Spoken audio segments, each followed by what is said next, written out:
السلام علیکم اسٹوڈنٹس، کیسے ہیں آپ سب؟ امید کرتی ہوں آپ سب خیریت سے ہوں گے، بالکل ٹھیک ٹھاک ہوں گے، اپنے گھروں پر سیف ہوں گے۔ میں ہوں آپ کے اسلامت کی ٹیچر اور یہ ہے آپ کے اسلامت کی کتاب تربیت نصاب۔ جیسا کہ آپ سب جانتے ہیں، پریویس کلاس میں ہم نے مسجد کی اہمیت یہ نیو چیپٹر اسٹارٹ کیا تھا، اس کی ہم نے آدھی ریڈنگ کر لی تھی اور میں نے آپ لوگوں کو بتایا تھا مسجد کیسی جگہ ہوتی ہے، کیا ہوتا ہے، ٹھیک ہے، سب آپ کو پتہ ہے۔ آئیے آگے کی ریڈنگ اسٹارٹ کرتے ہیں۔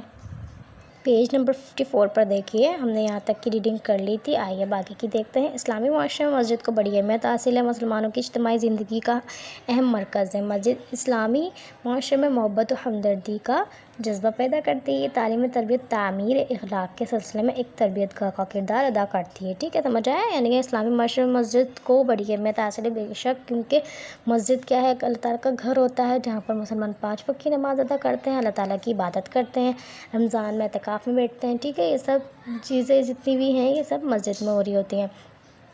مساجد آباد کرنے کے بے شمار فضائل ہیں، مساجد جنت کے باغ ہیں، ٹھیک ہے، کتنی بڑی بات ہے نا۔ حضرت سہیل رضی اللہ تعالیٰ عنہ فرماتے ہیں، حضور اقدس صلی اللہ علیہ وسلم نے ارشاد فرمایا کہ جو لوگ اندھیرے میں مسجدوں میں بکثرت جاتے رہتے ہیں، ان کو قیامت کے دن کے پورے نور کی خوشخبری سنا دیں، ٹھیک ہے، یعنی کہ اندھیرے میں مسجدوں میں بکثرت جاتے رہتے ہیں، یعنی کہ کوئی بھی مشکلات ہے وہ ہمیشہ مسجد کی کا ہی رخ کرتے ہیں، یعنی کہ مسجدوں سے اپنا واسطہ نہیں توڑتے، ٹھیک ہے۔ آگے دیکھتے ہیں، ایک حدیث میں ہے کہ حق تعالیٰ شانہ قیامت کے دن ارشاد فرمائیں گے کہ میرے پڑوسی کہاں ہیں؟ فرشتے عرض کریں گے آپ کے پڑوسی کون ہیں؟ ارشاد ہوگا مسجدوں کو آباد کرنے والے۔ ایک حدیث میں ہے کہ اللہ تعالیٰ کو سب جگہوں سے زیادہ محبوب مسجدیں ہیں اور سب سے زیادہ ناپسند بازار ہیں، ٹھیک ہے، اللہ تعالیٰ کو پسندیدہ جگہ کون سی ہے؟ مسجد، اور ناپسندیدہ جگہ کون سی ہے؟ بازار۔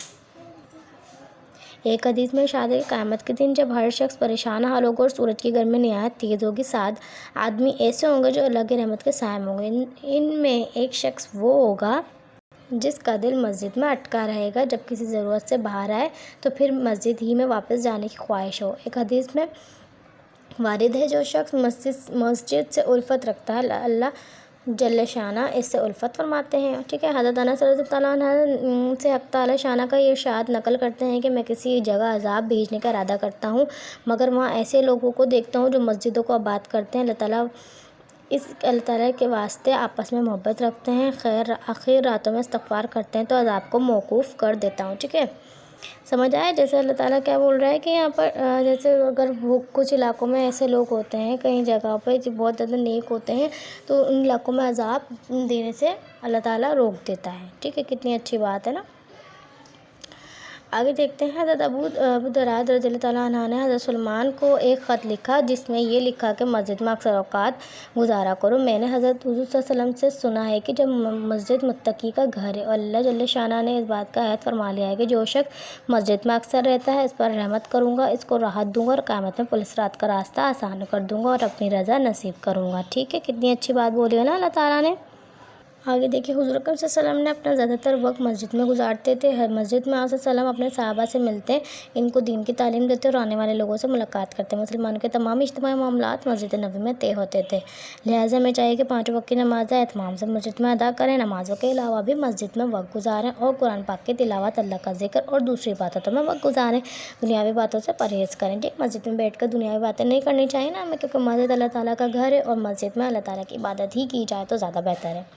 مساجد کا ادب و احترام اور ان کو پاک صاف رکھنا بھی بہت ضروری ہے۔ حضرت عائشہ صدیقہ رضی اللہ تعالیٰ عنہ سے روایت ہے کہ رسول اللہ صلی اللہ علیہ وسلم نے حکم دیا مجلسوں میں مسجدیں بنانے کا، اور یہ بھی حکم دیا کہ ان میں صفائی کا اور خوشبو کے استعمال کا اہتمام کیا جائے۔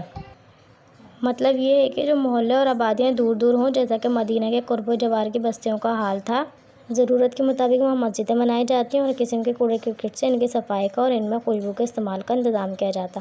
مسجدوں کی دینی عظمت اور اللہ تعالیٰ سے ان کی نسبت کا یہ بھی خاص حق ہے، ٹھیک ہے، سمجھ آیا اسٹوڈنٹس؟ امید کرتے ہیں آپ لوگوں کو ویڈیو سمجھ آئی ہوگی۔ آج تک کے لیے اتنا ہی، ملتا ہے نیکسٹ ویڈیو میں، جب تک کے لیے اللہ حافظ۔